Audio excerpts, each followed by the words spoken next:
Whenever I have spoken to people on Capitol Hill about this, it's almost always on a not for attribution basis.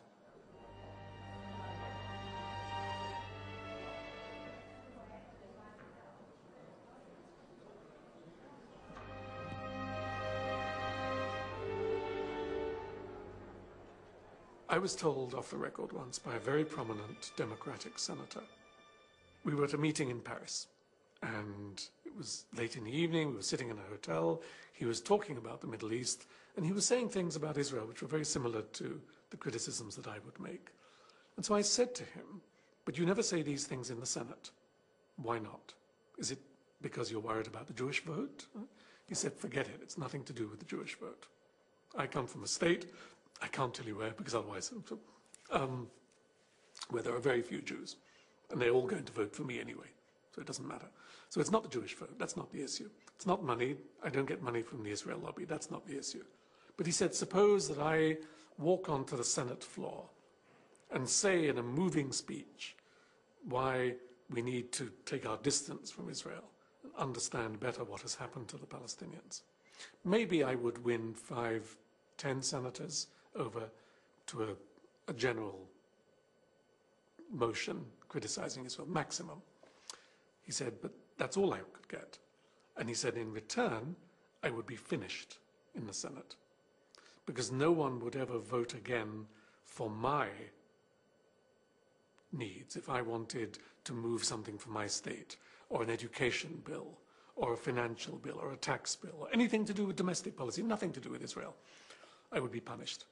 I'd bet that it's impossible for either Steve or I to ever get a high-level policy-making position in the American government. For example, Steve was invited to go to a dinner with an aspiring presidential candidate at Harvard, and the person who had invited Steve to this dinner came to see Steve about a week after the piece came out. And she said that she had to disinvite him from the dinner because the presidential candidate's staff had called and said that it would not be acceptable for the presidential candidate to be at a dinner with him. America and Israel have a special friendship. You have devoted yourselves to strengthening the bonds between the United States and Israel. The United States will stand with Israel now and forever. If a politician would rise with this point of view, that the United States should stop supporting Israel, what would be the effect, do you think? He'd lose the next election. Almost certainly. Now, there may be a district here or there out of the... We have 435 members of the House and 100 senators, 535. We have 52 governors. It's certainly possible that some congressional district somewhere would re-elect a candidate who had said we should abandon Israel, reject the relationship with Israel. But it's pretty unlikely, and I would be surprised if there are more than 2 or 3 or 4 congressional districts in which it's even conceivable. I appreciate but we can vote you. That's and I'm okay. sorry. But I appreciate the friendship. If you will come in Italy, I want to introduce you in a member of a parliament, Italian parliament. I would enjoy that very much. Thank sure. you so much. Thank you for everything.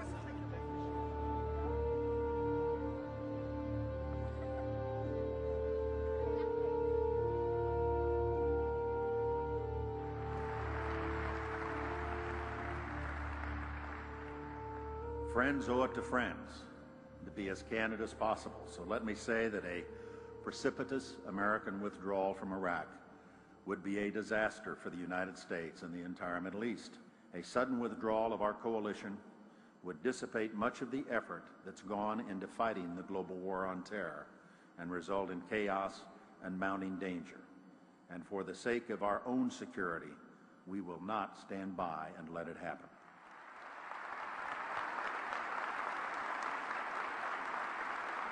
I would argue that had you not had all of these neoconservatives prominently placed inside the Bush administration, that Colin Powell would have never ended up giving that disgraceful presentation in early February 2003 that played such a critical role in turning American public opinion.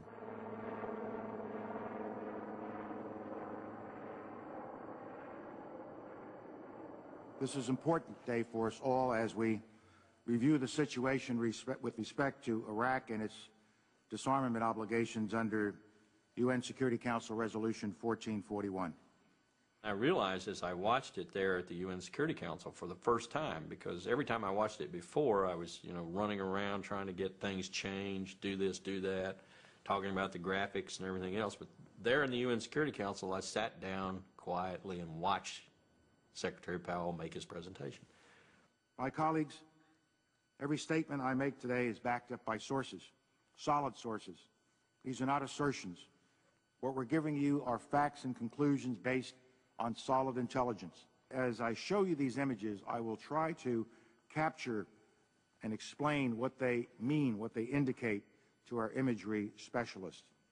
Let's look at one.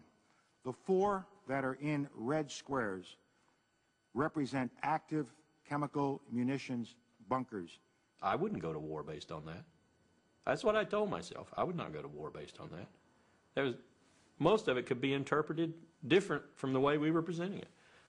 As these drawings, based on their descriptions, show, we know what the fermenters look like. We know what the tanks, pumps, compressors, and other parts look like. And we know a great deal about the platforms on which they are mounted. I walked outside the United Nations building on February the 5th after the presentation had been made into the kind of bracing cold New York air, and I thought it was a total failure. I thought I had failed because I was the person who put it together, responsible for putting it together. Then later, a couple of days later, 3 days later or so, when I'd had some sleep and I could think about it, I wondered why the reaction seemed to be fairly positive. We hadn't persuaded that many people who were adamantly opposed, but we had made some impact, particularly on the American people. And I think we made a little impact on the international community too, probably in the UK in particular. And so I realized the reason for that. The reason was Colin Powell gave the presentation. Colin Powell, who had poll ratings roughly equivalent with Mother Teresa, had made the presentation, and the American people believed Colin Powell. If Colin Powell said it was so, then it was so. That made me feel even worse. So yes, I have trouble sometimes sleeping at night thinking about my participation in it. 1995, the quantities were vast. Less than a teaspoon of dry anthrax, a little bit about this amount. This is just about the amount of a teaspoon. Less than a teaspoon of dry anthrax. Shut down. So the question you have to ask yourself is, if the evidence was so flimsy, why did Powell get up and make such an unequivocal case that Iraq had WMD and was an imminent threat? And the reason is that there was tremendous pressure inside and outside the administration to make that argument. And the question is, who was creating that pressure? And the answer is, it was the neoconservatives, almost single-handedly. Dick Cheney and his minions have brought, and Richard Pearl is one of his minions, and Doug Feith is one of his minions, have brought the art of lying to a new scale, a new level. Was oil the #1 influence on President Bush and Vice President Cheney? Or was WMD? Or was spreading democracy? And don't believe it for a moment. They didn't even think about spreading democracy when they started this war. They transmogrified the mission into starting or democracy simply to appease the American people and to give them some reason to support the war. You have to decide, where were these factors? And inevitably, the Jewish lobby in America, AIPAC in particular, the focus lobby, has got to be there. You're being naive if you don't put that factor up there as an influence on national security decision-making, particularly with the Bush administration. The AIPAC lobby is very influential through Vice President Cheney, very influential, and through people like Elliot Abrams, Paul Wolfowitz, and a host of others within the government.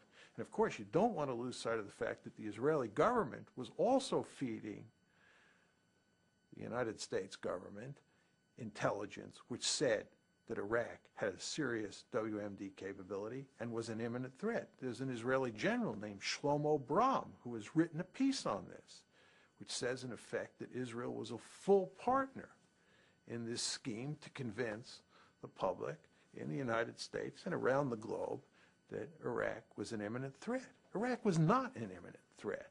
The fact is that even if Saddam had had nuclear weapons, there was nothing you could do with them, right? But you could not make those arguments at the time in the United States. It was very, very hard to get them out into the public domain and for them to get any traction. Do you agree with Mearsheimer and Wohl that the influence of the pro-Israel lobby was important for going to war with Iraq? I do, but I would not have presented it the way they did, because I think that they underestimate ideas and they underestimate, if you like, emotions. They're very cold and realistic in their view of politics. And for them, since the going to war with Iraq is absolutely crazy, and it was pretty obviously crazy for many of us before, there must have been some pressure to do something so irrational.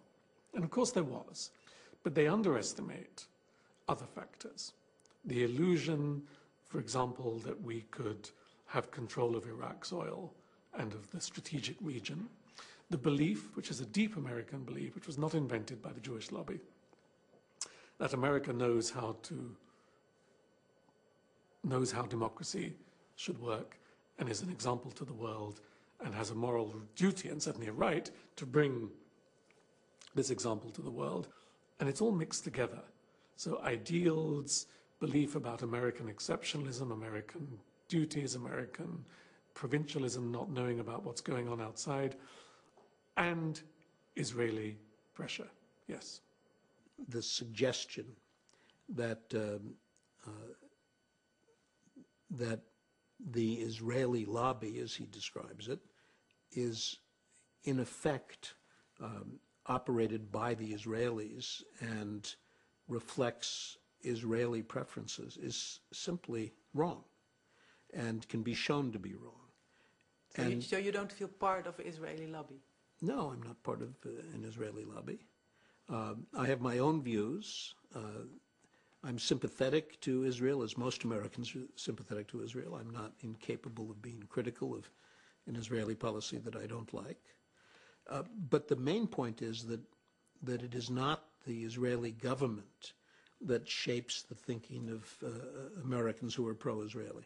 Richard Pearl would probably say in response to your question, if you got the truth out of them, Israel's interests and America's interests are the same. And so if I'm an advocate for Israel's interest, I'm an advocate for America's interest. And I would say back to them, again as a strategist, bullshit. No two countries in history, and no two countries in the future in history, I will predict, will ever have coincidental national interest all the time. No way.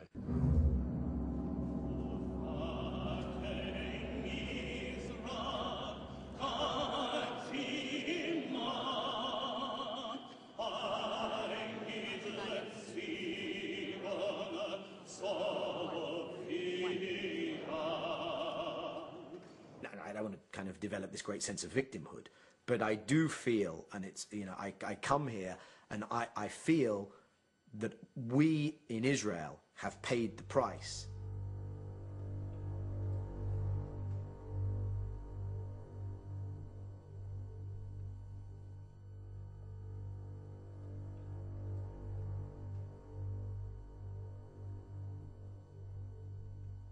American Jews, surprise, surprise, are liberal Democrats when it comes to most issues, including the Middle East. So when you poll American Jews, they're for the peace process and they're for American engagement and they're for a two-state solution. And we did the Geneva Initiative and they were in favor of that as well. But the institutional, organized leadership of the community has kind of taken things in a very different direction.